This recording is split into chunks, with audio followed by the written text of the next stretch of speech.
Hello, Mark Red Larson here for the Dreamcatcher Podcast. Thanks for joining us.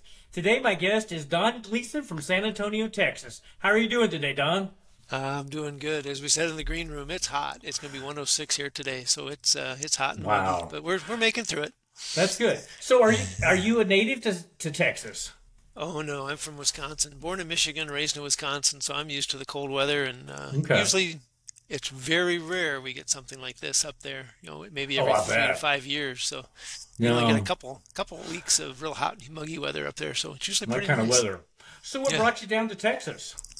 When I retired in 2009, I was looking for companies that would do management consulting back to the Air Force. And Booz Allen Hamilton ended up being that company, and they had an office right here. The Air Force, at the time, Air Force Center for, how is it? Air Force Civil Engineer Center was here in San Antonio. Now they've got an east and a west. And Oh, really? I came down here to San Antonio. We were doing a lot of work for the Air Force Civil Engineer Center, particularly emergency management. Environmental was my forte, so it was Okay, perfect. that's cool. So, okay, what do you do in San Antonio now? One thing when I retired in 2009, I had a great connection for 9 years with Booz Allen Hamilton, and I stayed for 9 years. And, on average, military leave their first post-military job at a rate of 45% within the first 12 months. So Wow, almost one out of two switch in that first year. I stayed with unbelievable. Booz Allen for 9 years. I had a great transition. I really thought long and hard about it I joke sometimes it was 24 years I was planning to get out because when I got Sure, in really? 1980, when in Okay. 1982, I only expected to stay for 4 years. And I almost got out at 4, almost got out at 7, almost got out at 10, almost got out at 20. So Uh-huh. I was always thinking about what I wanted to do. And I think that paid a lot of benefits because I knew what I I wanted to bet. do. But today, with one out of two, changing jobs in that first year, I'm finding as I talk to folks, they're not really spending the time to plan their transition, their career transition. And Okay, so really? that's what I do is I'm just driven to try to help them in that process to find the right. I say it this way: to find the job that energizes them and the life that fulfills them, because it's two Amen. parts. Yeah. No, so how do people get a hold of you, or how do they find? Do you just do it right down in San Antonio, or do I you do. work? You just Most do it in San most Antonio. most of what I do is virtual. I'm building out the program. I just was leading a nonprofit the last 3 years helping military, and I resigned from that in March. So I'm revamping my website. The best way for people to find me is through LinkedIn, and my Okay. name there is Don, middle initial L, and then Gleason. So Don L. Gleason. I'm the only one. And Okay. so you can get right to me and just send a connect note. Say, hey, heard you on the Dreamcatcher podcast, and There you go. wanna Awesome. wanna We'll connect put with you and see how we can talk. we'll put the links in the show notes. But so okay, I know we were talking earlier. You were talking about the suicide rate for people in the Yes. military. Yeah. So once you become a commander in the military and a supervisor, and I commanded at squadron level 3 times and at the group level 1 time, and you start to Wow. really care about the people. I mean, it's not that you don't care about them, but you're Sure. you spend so much time as a commander helping people that you're kind of stuck on that habit for life. And I see this is a disturbing statistic: 22 military and veterans committing suicide every day. Now, there's some That people say it's is 17, some people say it's 27, but it's somewhere in that a area. It's lot way of too a lot of many. people. Oh yeah, by a long Yeah. ways. Yes. And the number one ideation for suicide is career transition. And there's a lot to Interesting. that, right? Mindset.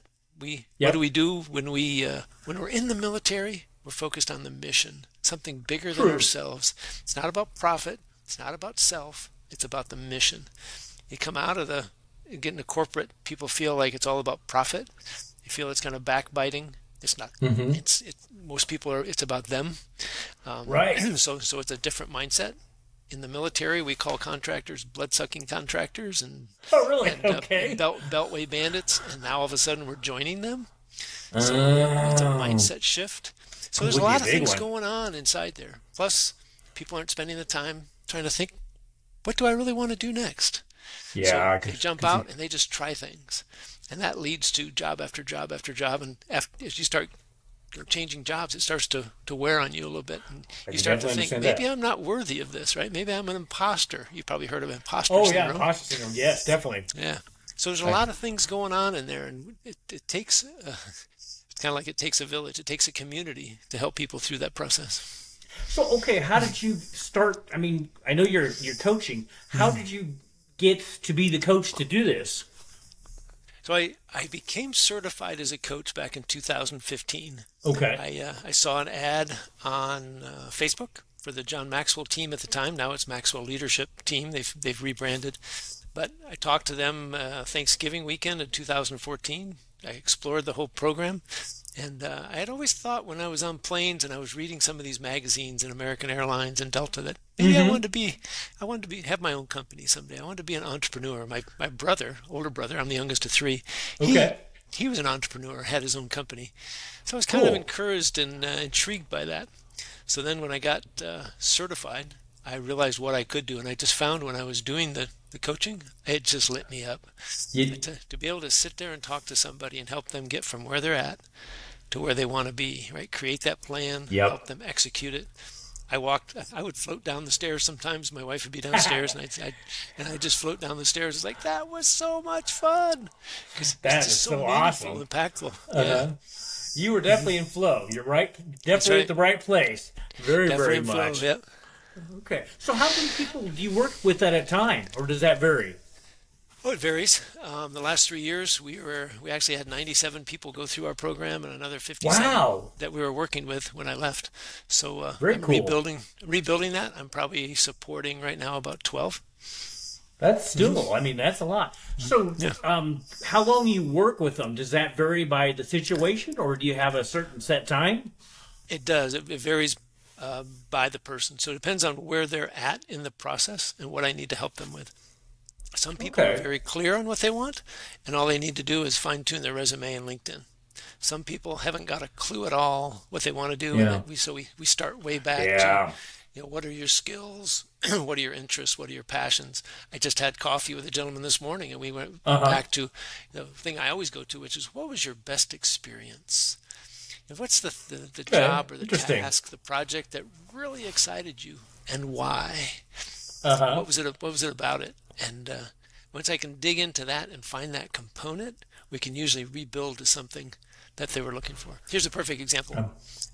Years ago, I was working with a sergeant major in the Army. I said, "So, Okay. what got you in the Army?" He goes, "Oh, that was easy. I was from Alabama. He happened to be black." He said, "There's nothing in Alabama for me except drugs and alcohol Wow. and crime, and I did not want to be part of that." So I joined the Army. Amen. I made sergeant major. I said, so we talked for a while. I said, so what was the Uh-huh. best experience? He goes, "Oh, that's easy." He said, "I was in D.C.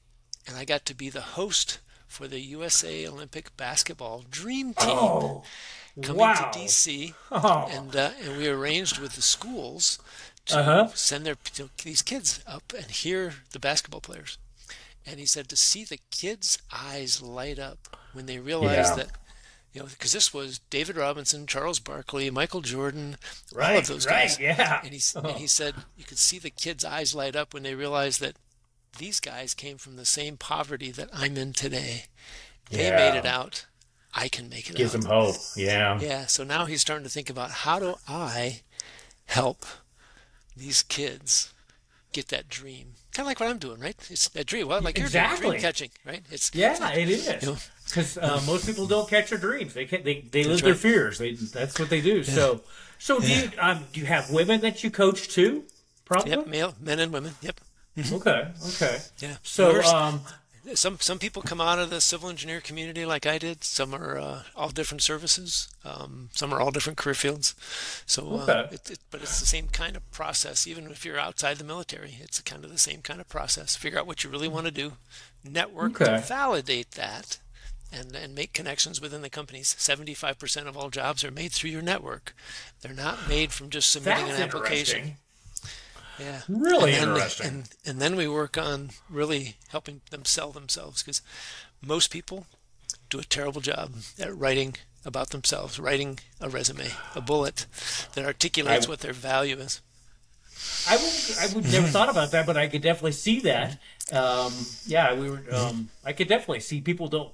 Well, you talked about imposter syndrome. A lot of people, I've suffered from that myself, don't think that that's, they're worthy of that. It's just like, that can't be me. So they're not going to put that on their resume very well. So, That's right.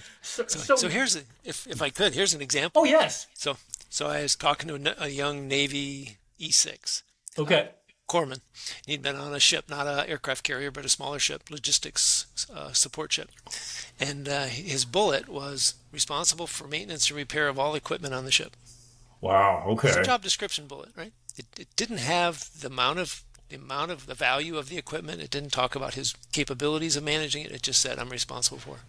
So we started talking about it, and long story short, I said, tell me a little bit about it. And we got down to this. The day he came on board, all the forklifts were down.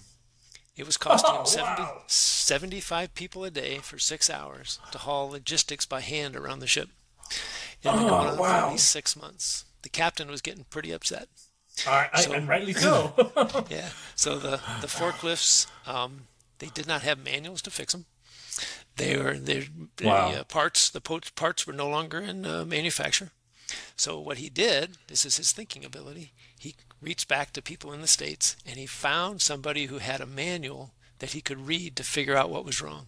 And then he reached back to companies to figure out what suitable substitute parts he could use, and he got them delivered to the ship. They weren't even sitting in port. They were out to sea.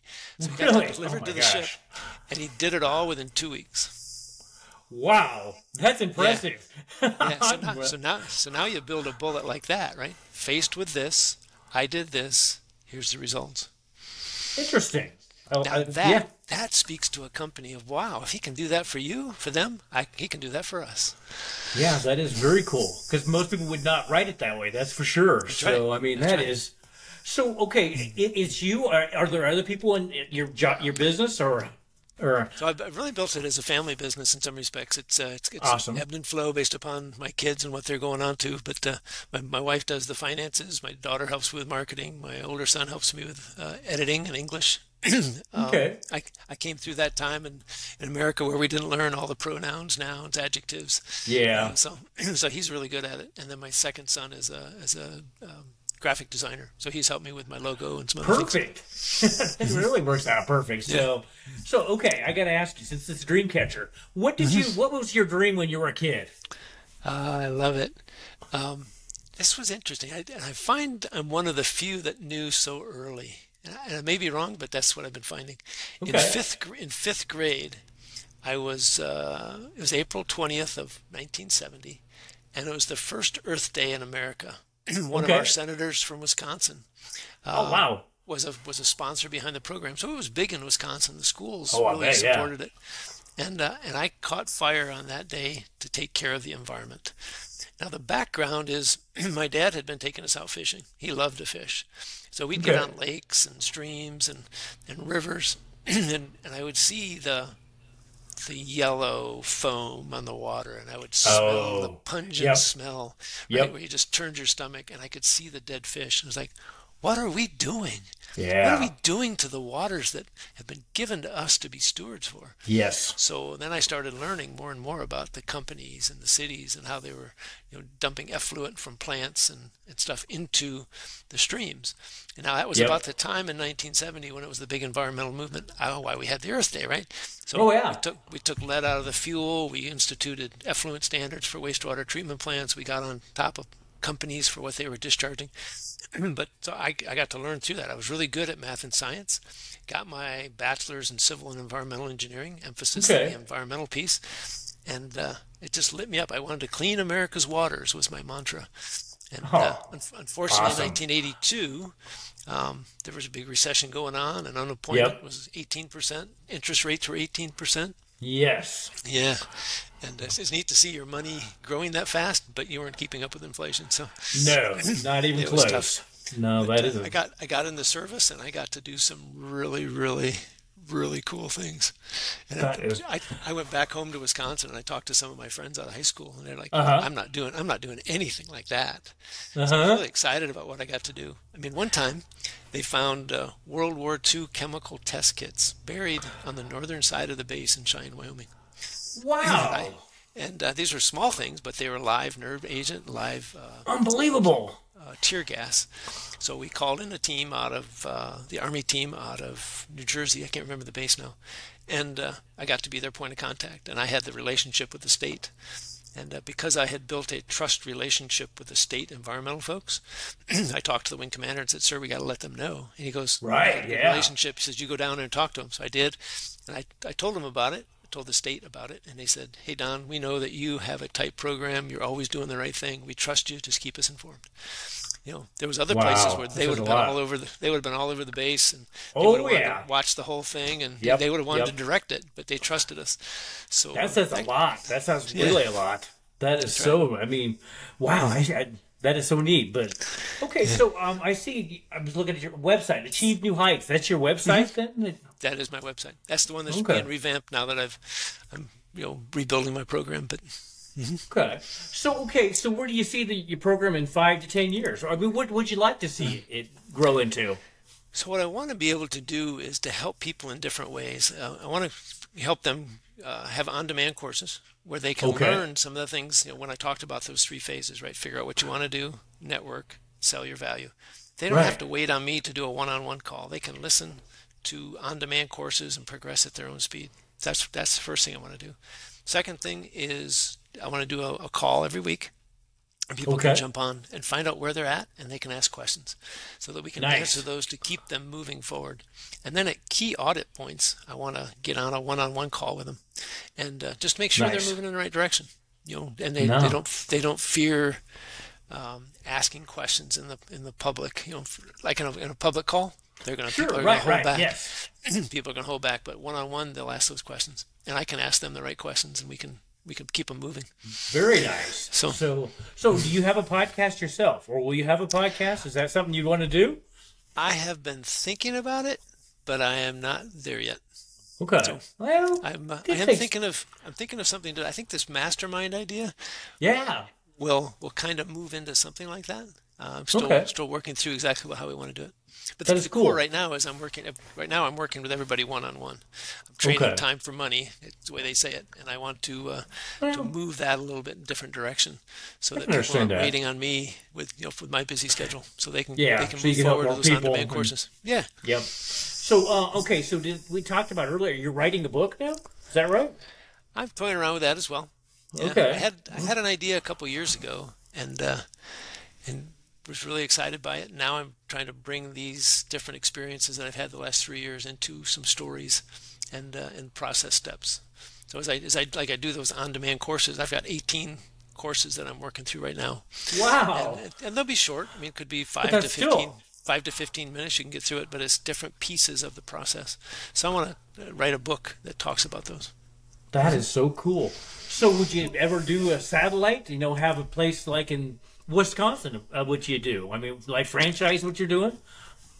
I don't know about franchise, but my wife and I have talked a lot about making sure that the life that we're building, the company fits into that life. One thing we want to do is we love to camp. We love to birdwatch. We love to hike. We love to see America. We love to see the world. Yes, so I hear you. Part of that on-demand piece is I'll be able to help people even when I'm out having fun. So, so where do you like to travel to? I mean, Wisconsin probably is one of them, I'm sure. We try to get back to Wisconsin every couple of years for a football game and see friends. There you go. We're heading out soon to Colorado, to my brother-in-law's house. Colorado's always nice. Kids are up in the Kansas City and Nebraska area and Phoenix area, so we like to get out there.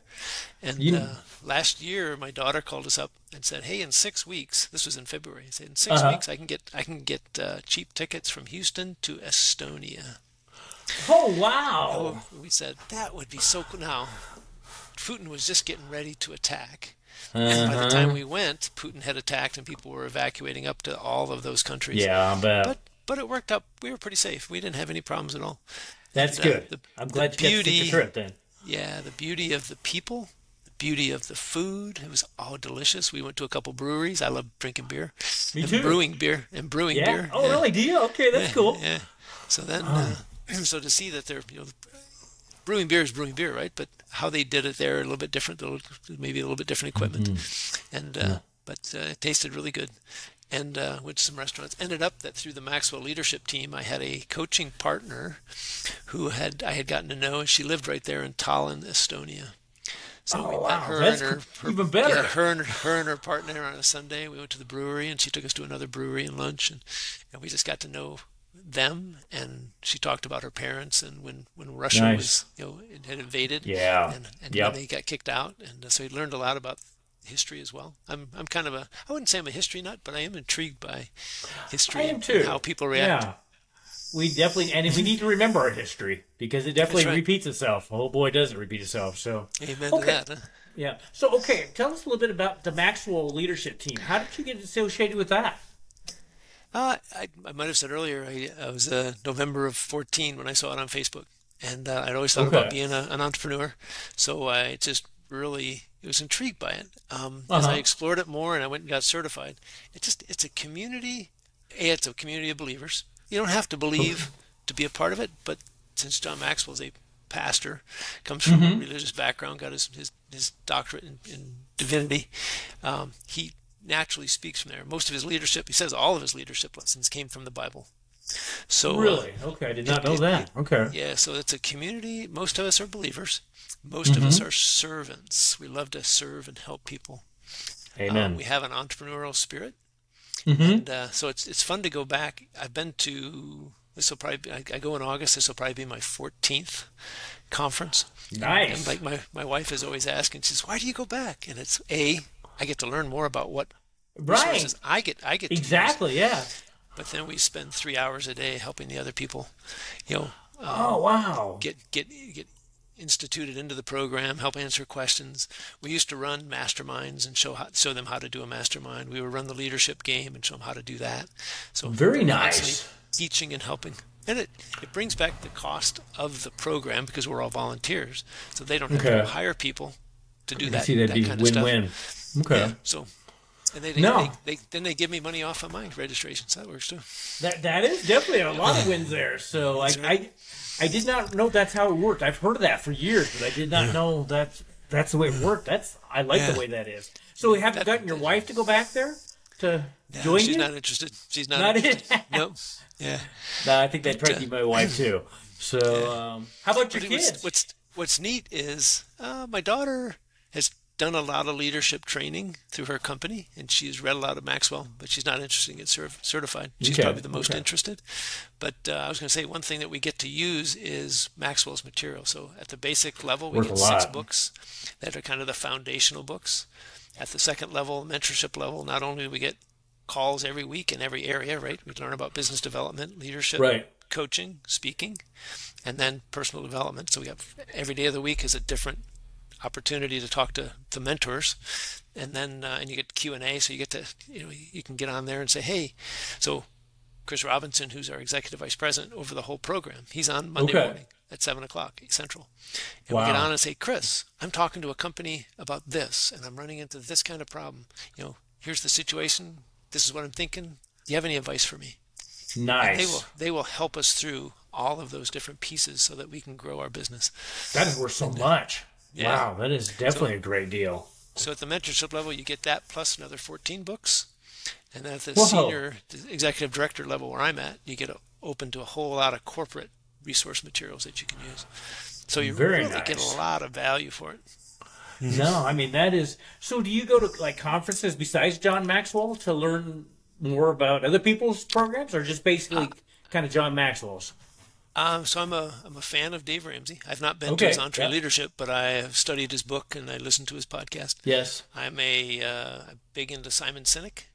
Oh, really? Zig Ziglar. I love his books and his videos. I just went to a Grant Cardone conference in February. Actually, I won that one, all expense paid VIP trip, so that was kind of fun. That's nice. That's always good. Yeah, but that was more from a business perspective, which was really good. He talked about reverse engineering into your goals, and so that you figure out exactly what you have to do every day to be able to achieve that goal down the road. 10x and everything, 10x, yeah. No, I've seen him in Vegas one time, so yes. That's where we were in Vegas, yeah. Yeah, that's pretty much every time I've gone to see somebody, it's been in Vegas, which Vegas is Vegas. So that's right. no. So okay, So what's next? What else would you like to do? I mean, we talked about traveling and building, and so what other things would you like to do that you haven't done? Some dreams that are still out there. Yeah, I'll be 64 Okay. here in about 2 months. I think I'm on the right path. I mean, it's I think travel. so too. It's be time with my kids and the grandkids. I work hard to stay in shape so that I Very can important. get out, and, play frisbee golf or just go out in the front yard and play football, throw the football with the grandson, and I mean, those loves kind of that. things. And I'm learning about playing with dolls with the two granddaughters. I bet that's true too. Yeah, that's It's a important. new experience. Yeah. But it's just spending time with them and getting to know them and So it's add any important. advice that you can, steer them in the right direction. It takes a community, right? It does. And And I think that's a big part of it. But yeah. continuing to enjoy. We're on a quest to see the Detroit Tigers. I'm a big Detroit Tiger fan. We Okay. want to see them in every major league stadium. Oh wow, And that's a cool quest. I like that. yeah, last year we got 14. No, we got the 14th one in Arizona, Phoenix. Okay. We also got the 15th one in Cleveland. And this year we're going to get 16, 17, and 18 in California as Nice. the Tigers go through in September. Wow, So I love that quest. That is so cool. Yeah. I mean, Yeah, you've got so- this figured out. I mean, your life sounds awesome. And then family is what it's all about too. So That's right. that Yeah. is so, especially when you get to work with your family. That is definitely cool. So Don, is there anything else that you do that you would like to tell the guests today? Ooh, other things I do. I've been directing a leadership lab for the last 4 years, Okay. helping architect, engineer, construction companies, the emerging leaders, learn about leadership. So we go Nice. through a number of books and videos, and we do some leadership opportunities in the field. We go out to ropes course. There's nothing Okay. better. The toughest person to lead is ourselves, right? I would agree. We all have fears and resistance. And I'm 6'5", and I do not like heights. So Oh, really? Okay. when you climb to the top of a 30-foot pole and you stand on top of it and you jump, now you're all tied off and everything, right? So you can't Right, fall. right. But just the fact of being up there and you're standing there and you jump out to a trapeze rope. And first time I went up, my heart was pumping in my. I could feel it. Yep, I can understand that. Feel it in my throat. I could almost taste blood. It's just like my heart's just beating like crazy, and I'm just like. But I'd gotten up there and I said, I am not going to let these people see me scared. Yep. And I climbed right up and I jumped, and I happened to go up then a 40-foot pole. Oh, and then wow. To a now there was a platform up there. Okay. And it was for a what do they call it? Like not a trapeze, but a Like zip line. high wire? Oh, it was line. zip line. Okay. Yeah. So I'm standing up there talking to her, and she says, "You don't seem to be scared at all." I said, "Oh, you wouldn't believe how scared I am right now." She's like, "You're not showing it." I said I was not going to show it. I admitted later on to everybody. I said how scared I was. I said, but because for me it was a leadership lesson for them. Yep, right? exactly. Every one of us was scared in a different way. Yep. Some people wouldn't go up. Some people got partway up and came down. And I tried to show them you can conquer fear. Yeah, And- you were being the leader there. Yeah. That's right. Yeah, you were definitely. But then being open and vulnerable and saying, "Hey, it's not like Yep. I'm not scared. Yep. It's just we gotta capture it and we gotta move forward." Just like when you're in work and you've never led a team before, Yeah. project team, if you're a project Yep. manager or whatever, Right. and you don't know what to do, you ask the right questions, you develop a plan, and you move out on it. And it's not going to be perfect. Don't worry Nope. about being perfect. Some Yep. people, when they jumped to that trapeze, they missed it. Some people, when they stood up, it wasn't the right thing and they came back down. But Yep. you tried it. You advance farther every time. It's the only way to do it. Keep trying it. So Yep. there was a lot of leadership lessons there. Yeah, and like they were saying, do it afraid. And I thought that always was a kind of a corny saying when I was younger. Nope, it's not. right. There's a lot of times you have to do stuff afraid. right. No, It's like they say, build your wings on the way down, right? exactly, and You're- that is very, very true. It is. I mean, it's just like because everybody's like, well, you don't ever seem like you're afraid. It's like, well, that would be wrong. That's right. So, but I mean, even doing the first few podcasts, it was definitely intimidating. Yeah, right. and it's just like, well, the only way you get better is to do it, like you just said. right. It's the only way. That may be what's holding me back from doing a podcast. I don't know. I don't know if it's the time requirement, not knowing how to do it. Yeah. I'm not sure exactly what it is, but it hasn't reached the top of Yeah, and the pile of things, and you got to prioritize, right? So you I can do, do this, yeah, I can do that, but I can't do it all. yeah. So I've Spread got to yourself take them too off in thin. chunks and priority. Yeah. Yep, yep. You just can't. You got to definitely, like you say, prioritize. Or you go ahead. Here's a key thing. So when I work, in fact, I'm doing a talk on Thursday night to military entrepreneurs, and I'm going to use Michael E. Gerber's book, E-Myth Okay. Revisited. Uh-huh. And he talks in the back of the book. He says the first thing you got to do, and I think this applies to people getting out of the service as well, Right. even taking a corporate job. First thing you got to do is define the life you want to have. Yes. And then you figure out the business you're going to get into that fits into that life. Yep. Yep. And too often we do it reversed. We Yeah. we jump out and we want to start a company. We don't really know what we want to do. Then pretty soon we're working 60, 80 hours a week. And then we start having marital problems and kid problems and health problems, right? We no longer have hobbies. We're not getting to the gym. We're not eating right. Exactly. I see some of my peers who've gained 60 pounds, 80 pounds. Oh, wow. You know, so and they talk that they've got a problem, but I haven't seen them No fix action. it 'cause they're liking that money and the life that they're in, but it's not the life that they wanted. And I think it's the same thing when you get out of the service and take a corporate job. What kind of life do you want? Now, how do you fit it in? So I'm looking for a job that still allows me to travel, to spend time with the family, to do the bird watching and hiking, to be at the gym every morning at 5. I still get up at 10 minutes to 5 every morning and go to the gym. I'm with you. I'm a morning person. I love morning. So you got to define what you want. You do. Because otherwise you will recreate what you had, and that's what you don't want. Yeah, and like you say, most people do that. You know, it's just like, in fact, I have people talk to me because I like to do the travel and all the other stuff, and they want me to grind. And it's like, why would I ever want to do that? For one thing, maybe if you're making coffee, you can use the word grind. You know, grind some coffee beans or something. But it's just like, that's right. If you're doing that, you might as well be working for somebody else rather than doing your own. I mean, it's just like, no, I do it exactly like you said. I want to do this. It's my non-negotiables. I'm going to do this. This is the way it's going to be.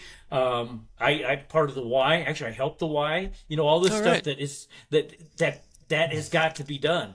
And people say I have it backwards. It's like, no, I think I have it right. You know, I do that first, and then I do the other. So, like you say, so it can support that. And they also say, so when do you work and when do you play? And it's like, it's one and the same. I don't know if there's a division between the two. It's I go back and forth. I may work a little bit and may play a little bit.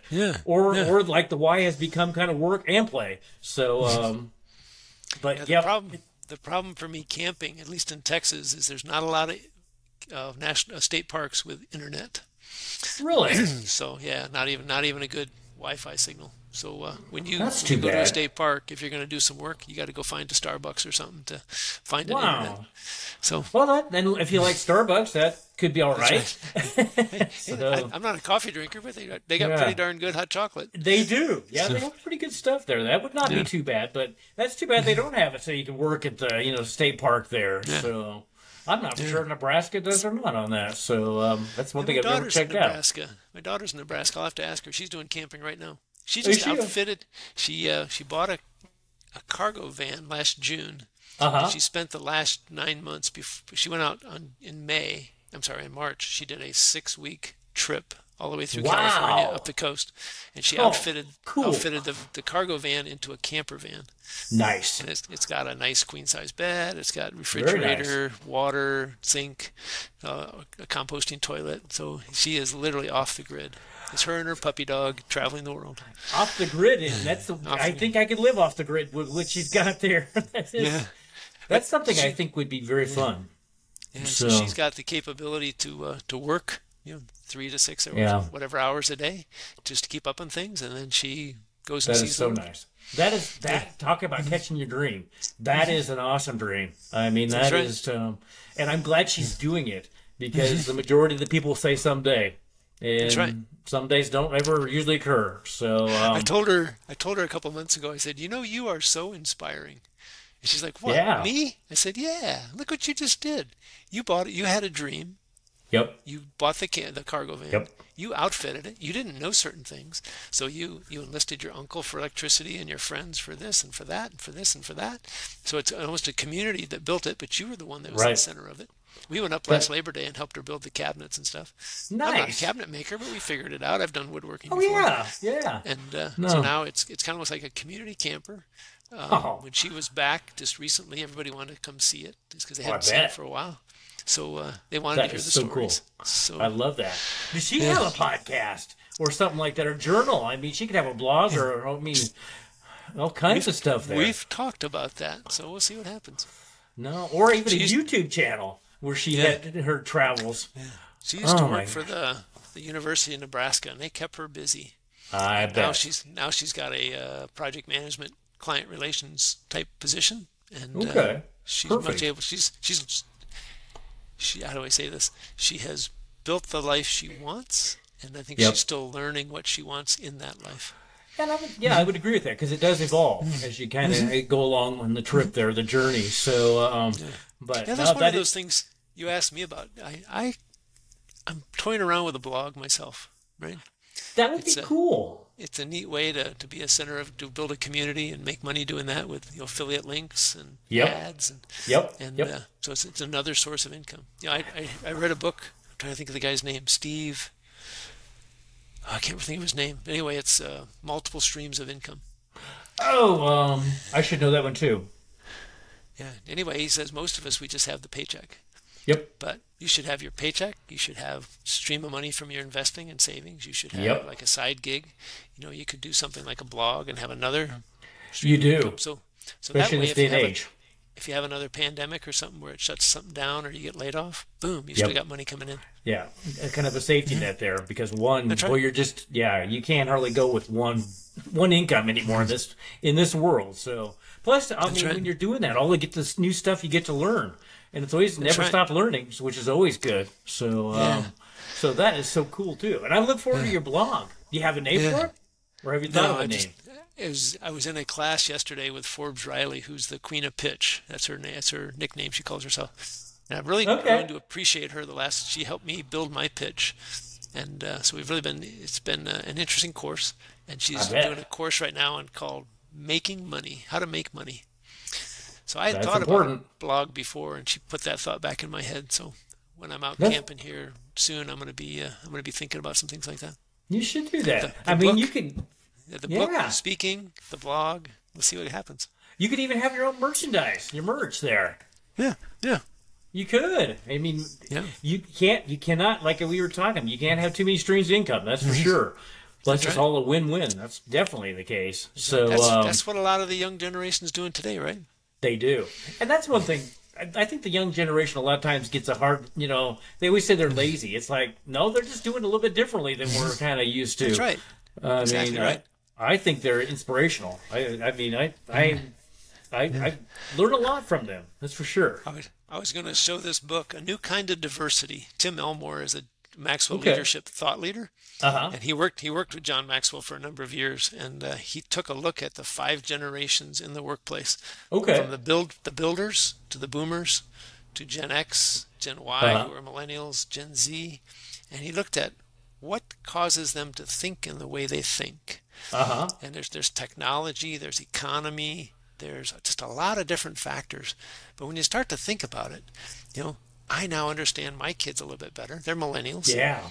If I can get them to read this, I think they would understand me a little bit better, because I'm a boomer. Why am I like I am? Exactly. Yeah.